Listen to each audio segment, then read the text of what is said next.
چوتھا عقیدہ، اللہ تعالیٰ کے سب فرشتے برحق ہیں، اللہ تعالیٰ کے سب فرشتے برحق ہیں۔ فرشتوں کے بارے میں بھی ہمارا عقیدہ ہے، ہمارا ایمان ہے کہ اللہ تبارک و تعالیٰ نے جتنے بھی فرشتے پیدا کیے، اور فرشتے اللہ تبارک و تعالیٰ کی مخلوق ہیں اور اتنی تعداد میں ہیں کہ جن کے بارے میں انسان سوچ بھی نہیں سکتا۔ روایات میں آتا ہے کہ یہ جو جہاں بیت اللہ بنا ہوا ہے، اسی کی سیر میں اوپر آسمانوں پر بیت المعمور ہے، اور بیت المعمور میں ایک ہی دن میں روزانہ تقریباً 70,000 فرشتے اس کا طواف کرتے ہیں، 70,000 فرشتے اس کا طواف کرتے ہیں، اور جو فرشتہ طواف کر لیتا ہے وہ پھر قیامت تک اس کی باری نہیں آتی۔ تو اتنی یعنی کہ ان کی تعداد ہے۔ تو اللہ تبارک و تعالیٰ نے جتنے بھی فرشتے نازل کیے، وہ سارے جتنے بھی فرشتے اللہ تبارک و تعالیٰ نے پیدا کیے، وہ سارے کے سارے برحق ہیں۔ فرشتے نور سے پیدا ہوئے اور معصوم ہیں۔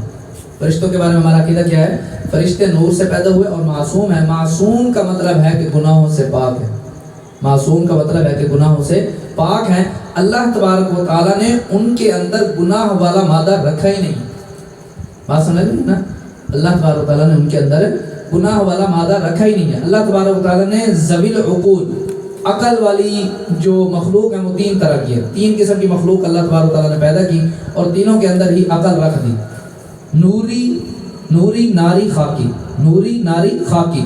نوری جو ہے وہ فرشتوں کو کہتے ہیں، نوریوں کے اندر بھی عقل ہے، اور اسی طرح خاکی انسانوں کو کہتے ہیں، اور ناری وہ جنات ہیں کہ جن آگ سے پیدا ہوئے، انسان مٹی سے پیدا ہوئے، اور فرشتے جو ہے وہ نور سے پیدا ہوئے۔ تو فرشتے کے بارے میں ہمارا عقیدہ کیا ہے کہ اللہ تبارک و تعالیٰ کے سب فرشتے برحق ہیں، فرشتے نور سے پیدا ہوئے اور معصوم ہیں۔ معصوم کا مطلب ہے گناہوں سے پاک ہے، اور اللہ تبارک و تعالیٰ کے حکم کے مطابق عمل کرتے ہیں۔